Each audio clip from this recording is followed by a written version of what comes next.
महाराष्ट्र में कोरोना के बढ़ते मामलों के बीच एक और बड़ी खबर आ रही है कि महाराष्ट्र के अमरावती और यवतमाल में कोरोना के यूके वाला वेरिएंट जो पाया गया है उसकी पुष्टि हो गई है। महाराष्ट्र में कोविड टास्क फोर्स के सदस्य डॉक्टर ने ये जानकारी दी है। आपको बता दें कि यूके में जो नया स्ट्रेन आया था उसने भी खुद को बदला था, खुद को म्यूटेट किया था, जिसे E484K स्ट्रेन नाम दिया गया है। ये तेजी से तो फैलता ही है, साथ ही जो एंटीबॉडीज डेवलप होती हैं उनको भी नष्ट कर देता है। और इसी का एक और वेरिएंट है जो यवतमाल में मिला है, जिसे N44 वेरिएंट कहा गया है। अमरावती में आने वाले रविवार यानी 21 फरवरी को एक दिन का लॉकडाउन लगाया जा रहा है। हम जानते हैं कि महाराष्ट्र में तेजी से मामले बढ़े हैं। एक तरफ 1 फरवरी से जो लोकल ट्रेनें हैं वो शुरू की गई हैं, जिसके चलते अब भीड़ भी जुटने लगी है, क्योंकि लोकल ट्रेनें वहां की लाइफलाइन कही जाती हैं मुंबई की। और इसके अलावा दूसरे राज्यों से, दूसरे शहरों से जो आवाजाही है वो भी बहुत पहले ही खोली जा चुकी है। और अब जब ये अमरावती में नया स्ट्रेन मिला है यूके का, तो कहीं ना कहीं ये चिंता बढ़ाने वाला है। अकोला में भी कहा जा रहा है कि लॉकडाउन लगाने पर सरकार और प्रशासन विचार कर रहा है। तो अमरावती में यूके का नया स्ट्रेन पाया गया है, उसकी पुष्टि हो गई है। यहाँ पर हम आपको सुनवाते हैं जो महाराष्ट्र कोविड टास्क फोर्स के सदस्य हैं डॉक्टर शशांक जोशी, उनका क्या कुछ कहना है। And in Amravati, they have picked up 4 cases of E484K strain, which is on the spike protein, which is an immune escape strain. So it basically escapes the immunity and is highly transmissible. The COVID caused by this strain is the same as like the regular COVID. However, it is more transmissible, just like the UK strain or the Brazilian strain or the African strain. And the other mutation they have picked up is an N447 mutation, which is there in Yavatmal. But this Amravati strain is a cause of concern because this mutation, which is the ICMR has picked up and the Genomic Institute at NIV has picked up, is probably looking to be more transmissible like the British strain.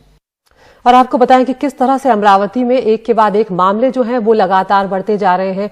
एक दिन का lockdown लगाने की तैयारी 21 फरवरी को की जा रही है। 8 फरवरी को यहां पर 111 केसेस थे, 11 फरवरी को 227 हुए, 13 फरवरी को 318 केस हुए, 14 फरवरी को 431, 16 फरवरी को 310 और 17 फरवरी को 395 केस यहां पर सामने आए। तो एक के बाद एक अगर हम उस तरह से देखें अमरावती के ग्राफ को, तो लगातार यहां पर मामले जो हैं वो तेजी से बढ़े। हालांकि 16 फरवरी वो दिन था जब मामले 310 थे, लेकिन 17 फरवरी को एक दिन बाद ही 395 केसेस वहां पर सामने आए हैं। तो लगातार मामले जो है यहां पर तेजी से बढ़ रहे हैं। और अमरावती में जब यूके वेरिएंट का, कोरोना वायरस का जो यूके वेरिएंट है उसकी एंट्री हो गई है, तो कहीं ना कहीं अभी चिंता बढ़ा रहा है। हमारे साथ जुड़ गए हैं हमारे सहयोगी सोहित मिश्रा। सोहित, अभी हमने महाराष्ट्र कोविड टास्क फोर्स के सदस्य डॉक्टर शशांक जोशी को सुना, जिस तरह से उन्होंने पुष्टि की है कि अमरावती में 4 मामले यूके स्ट्रेन के सामने आए हैं। अब हम देख रहे हैं कि मुंबई में भी कुछ सख्ती जो है वो बढ़ती जा रही है, लेकिन कहीं ना कहीं महाराष्ट्र में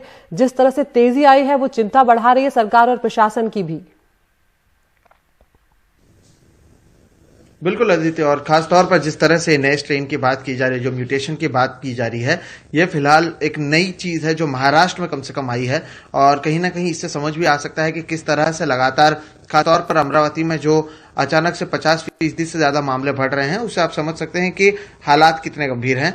बहरहाल अब वहां पर लॉकडाउन का ऐलान जरूर किया गया है, लेकिन इस म्यूटेशन को क्या और भी कहीं जगह पर पाया जा रहा है या नहीं, इसकी जांच फिलहाल की जा रही है। जो मेरी अभी बात हुई है कुछ अधिकारियों से, उनका कहना है कि फिलहाल मुंबई में इसका असर नहीं देखने मिला है या अब तक इसकी जानकारी नहीं मिली है। लेकिन यहाँ पर भी जिस तरह से मामले बढ़ रहे हैं वो चिंताजनक हैं। कल 700 से ज्यादा मामले मुंबई में आए हैं।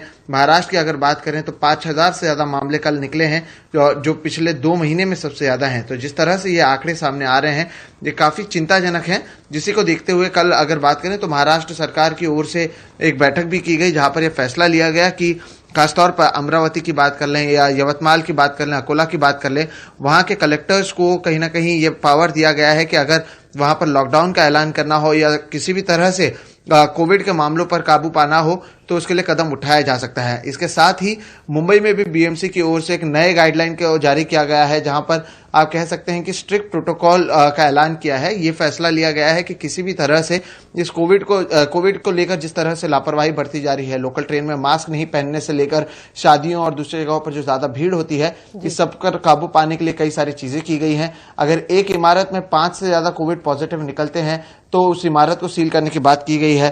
5,427 मामले आए हैं पिछले 24 घंटों में, जो 76 दिन में सबसे ज्यादा हैं, और 736 मामले इसमें से मुंबई में है, जो भी काफी ज्यादा है अगर बात करें अब तक इस पूरे साल में। अगर साल 2021 की मैं बात करूं तो जिस तरह से ये मामले बढ़ रहे हैं काफी चिंताजनक है, और इसी को देखते हुए ये फैसला लिया गया है।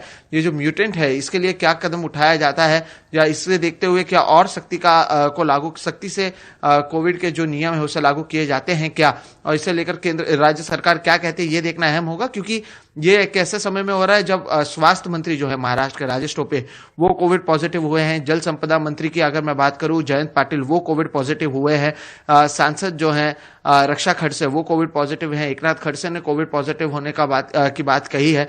तो बड़े पैमाने पर जो नेतागण हैं, जो महाराष्ट्र सरकार से जुड़े लोग हैं, वो भी पॉजिटिव आ रहे हैं। राज्य में जिस तरह से मामले बढ़ रहे हैं उसे देखते हुए क्या और कदम उठाए जाते हैं वो देखना अहम होगा, क्योंकि ये समझ में अब तक लोगों के नहीं आ पाया है। क्योंकि मैं आज सुबह भी जब कुछ विशेषज्ञों से बात कर रहा था तो वो कह रहे हैं अगर मुंबई में लोकल ट्रेन की वजह से मामले बढ़े हैं तो विदर्भ में जिस तरह से अभी हाल ही में जो चुनाव हुए थे ग्राम पंचायत के, वहां पर कई जगहों पर 80% से ज्यादा वोटर टर्नआउट हुआ है, उसे एक वजह मानी जा रही है। शादियों में जो भीड़ बढ़ी है उसे एक वजह मानी जा रही है। इस सबके बीच में ये जो म्यूटेंट की बात सामने आई है ये काफी गंभीर फिलहाल मानी जानी चाहिए, और देखना होगा इसे लेकर सरकार क्या कदम उठाती है।